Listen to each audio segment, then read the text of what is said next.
I studied marine science and taught marine biology for a while before I got into animation. And so having thought, well, I'd like to do a show that centers around the really bizarre animals from undersea, specifically, I think, tide pools.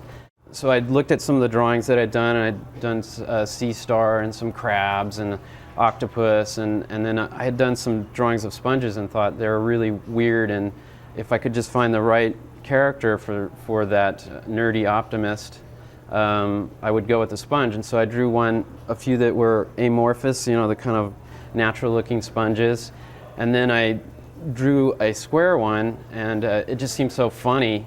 He had the pants and the tie and everything. It just seemed so odd, and in fact, he was kind of a square character. He's a square peg, and he fit the role perfectly, and so that's basically how I came up with SpongeBob.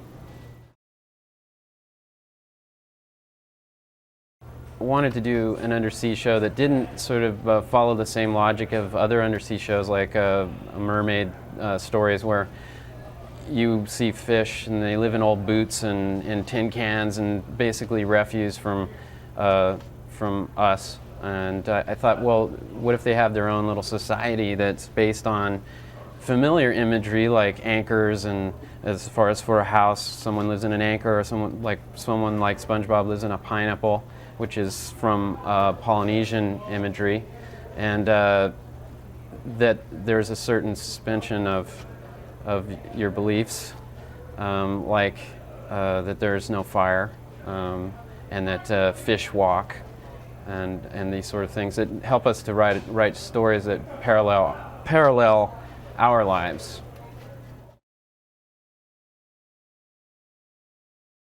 In the very beginning, SpongeBob was called Sponge Boy, but I think they found out that someone else was using the name. There was another character named Sponge Boy, so they had to change it to SpongeBob, and for about a minute and a half, everyone was very upset about that, and then they realized SpongeBob is better.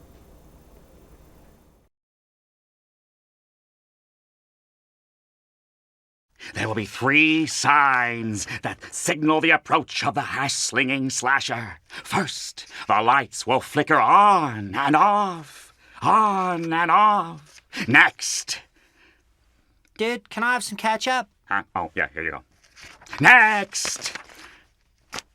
The phone will ring, and there will be nobody there. And finally, the hash-slinging slasher arrives in the ghost of the bus that ran him over. And then he exits the bus and crosses the street without looking both ways, because he's already dead. Then he taps on the window with his grisly spatula hand. No. He opens the door.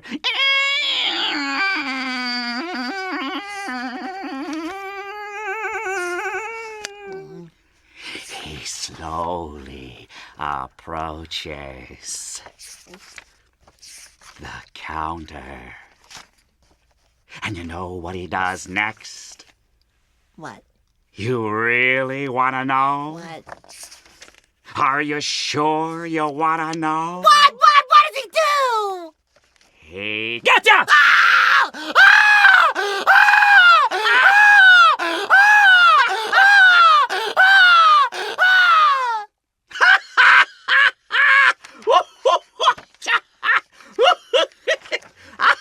Ah! Oh, boy.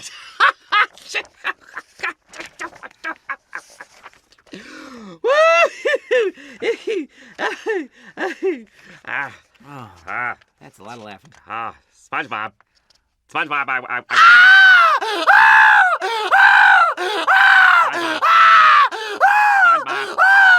SpongeBob, I was just joking! What? It's not true. None of it's true. It's not? Of course, nobody has a spatula for a hand. It was all just a joke. Oh?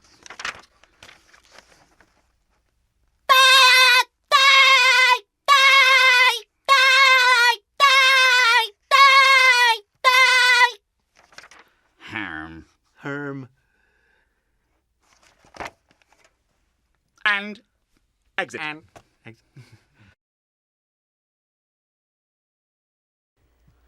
Don't you dare take the name of Texas in vain! You mean we can't say anything bad about dumb old Texas? No, you can't! Oh, then can we say people from Texas are dumb? No, you can't say nothing about Texas! Oh, so we shouldn't say anything bad about Texas. I'm warning you, SpongeBob! Look, Patrick, I'm Texas. Howdy, y'all. Howdy, y'all. I'm Texas too. Get a dog, little longy. Get a dog. Get a dog, little longy. Howdy, y'all. The stars at night are dull and dim whenever they have to be over dumb old stupid Texas. Y'all best cut it out! Hey, Patrick, what am I now? Stupid? No, I'm Texas. What's the difference?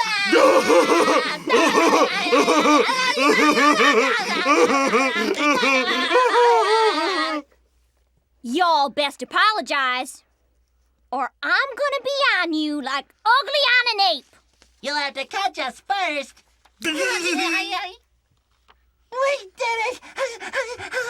did it! Krusty Krab, here we come!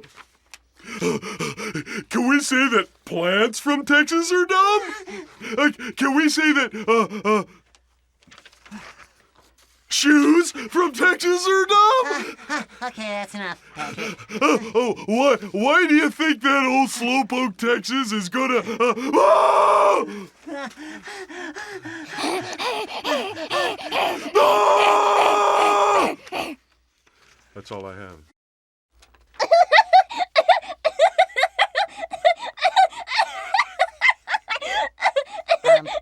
Don't cry anymore, Sandy. I'll go get your bags. I'm not crying, I'm laughing. I appreciate all you're trying to do, SpongeBob, but home isn't about barbecues and pecan pies. Home is where you're surrounded by other critters that care about you. What am I doing? I've been home all along, and it took me till just now to realize it. So you'll stay? I'm staying. Welcome home, Sandy! Yay! Who needs dumb old Texas anyway? What did you say? Oh, should I start running now? Yeah.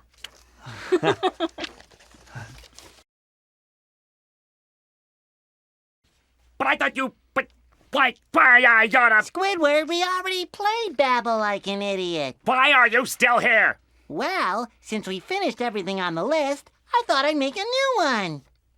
We should be able to finish by January. I've already filled this book with ideas. Forget the book!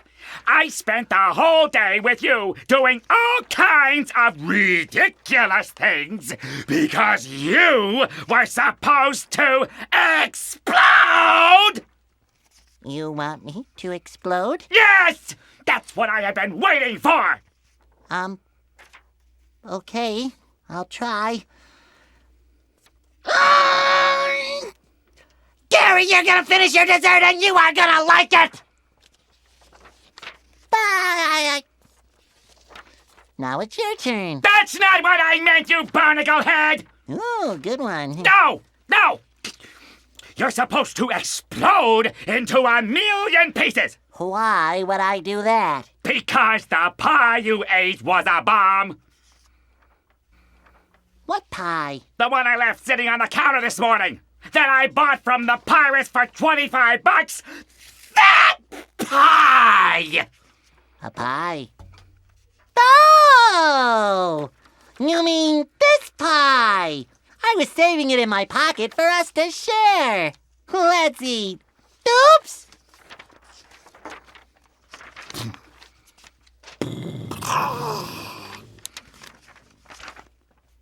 Ouch.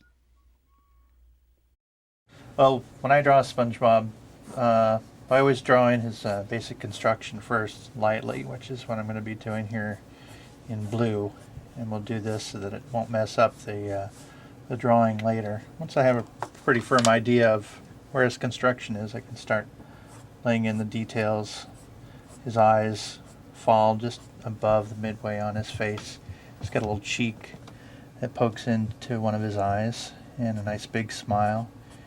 Even his teeth fall in right along that center line, so I put those guidelines in to help me keep his proportions correct all the time. He's actually got a very specific pattern of holes, which seems complicated at first, but after you've done it a whole bunch of times, it becomes pretty easy to remember. And his little shoes are like little beans with a heel on them, and he's got socks. And bring the cuff of his pants up there.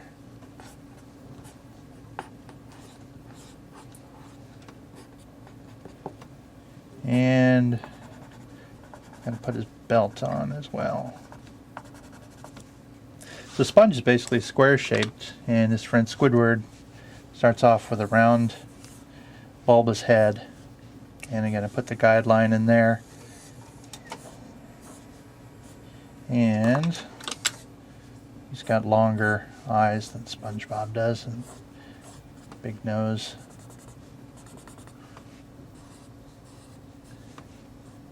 Let's get this big egg-shaped head up at the top.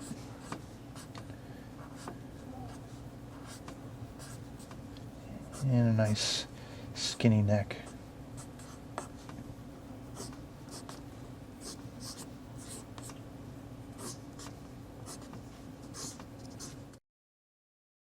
What we got from this show was 3 pages describing how SpongeBob and Squidward are going to work overnight, and Squidward tells a ghost story and then becomes scared by his own story. We're changing it and revising it and trying to make it funny. And then when we think we've got it all working properly, we pitch in front of the entire group and some of the executives. And that's the big one. That's the one that makes you nervous. Because if it's not funny, they don't laugh, and if they don't laugh, you do it again. But the schedule doesn't change. You still have to get it done 3 weeks later. There are 3 signs that signal the approach of the hash-slinging slasher. Third foot comes up boop, to make the 3 signs. First, the lights will flicker on and off, on and off. Next, guy walks up, dude, can I have some ketchup? Here you go. Next, the phone will ring, and there will be nobody there. He points to the phone. And finally, the hash-slinging slasher arrives in the ghost of the bus that ran him over. SpongeBob's chattering his teeth. He exits the bus and crosses the street without looking both ways because he's already dead. He taps on the window with his grisly spatula hand. No! He opens the door. Creak! He slowly approaches the counter and he leans in towards SpongeBob. SpongeBob's face squeezes back into his body. And then you want to know what happens? Yes! Are you sure you want to know what happens? Yes! He gets you! And he pops up behind SpongeBob. Ah! Sponge screams. Ah! Ah! Ah! Ah! And Squidward's just laughing. Ah! Ah! Ah! Ah! Ah! And Squidward's pounding on the table. Ah! Ah! Ah! Ah! Ah! And he starts crying, and then he starts relaxing, and the screaming is still going on. Ah! Ah! Ah! Ah! We get to the wide shot. Ah! Ah! Ah! And now Squidward's getting angry. It's still going on. Ah! Ah! SpongeBob, ah! Ah! SpongeBob, ah! Ah! I was just. Ah! Ah! SpongeBob's mouth. I was just. Ah! His pupils are screaming. Ah! Ah! Ah! SpongeBob, I was joking. What? It's not true. It's not true. None of it's true. It's not? Of course not. Nobody has a spatula for a hand. That's ridiculous. So it's not real? No, I made it all up. It was a joke. It's a huge beat while SpongeBob thinks about what he's just heard. And then he starts laughing. And the laughing goes on just like the screaming, and we fade to black. And I need to breathe. Okay. In SB 129, SpongeBob and Patrick go back in time and they go into the future. And we had a lot of problems painting some of the future paintings because the creator wanted in the future for everything to be chrome, to look like chrome. And it's a very difficult kind of thing to paint because when you're painting chrome on chrome, chrome reflects everything around it. We can go talk to some of those painters right now and check some of that out. Do you have that painting up for us? Yeah. So on the show, we don't really paint the entire painting. We work a lot in the computer. And this painting he's been working on, it's the exterior of a bikini bottom. And he has been painting it all to look like chrome. And we're going to be adding the sky in a little bit later. And he'll be doing some work in the computer, adding some airbrushed highlights, playing around with the color a little bit. I think you could probably pull this back a little bit. It's probably a little bit too dark. Probably needs to be a little bit lighter. They're probably not really going to pull that idea of chrome off too well if they're that dark. And you make sure that you shift this entire painting a little bit more cool. Right now it tends to look a little bit too gray. Let's take a look at it after that. All right. All right? All right, good. Thanks.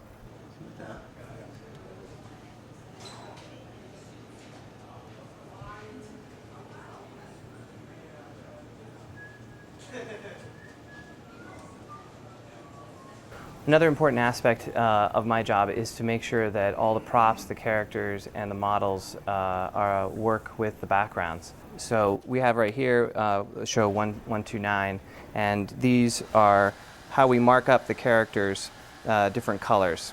So let's go talk to the painter about what's going on. Hey, Calvin. Hi, Lee. How's it going? Pretty good. So how's your painting going? Yes, good. This is Calvin Liang, another one of our background painters. It's important when he's making a painting that it works with the characters in the show. And so a lot of times he'll have reference cells of the characters, and they'll be put on top of the background to make sure that each one of them works in this environment so that, say, something that's yellow in the background isn't the same yellow that SpongeBob is. And you can see that all these characters work really well in this background. We can see everybody really clearly. It's a nice painting, Calvin. Looks pretty good. Thank you so much. Yeah.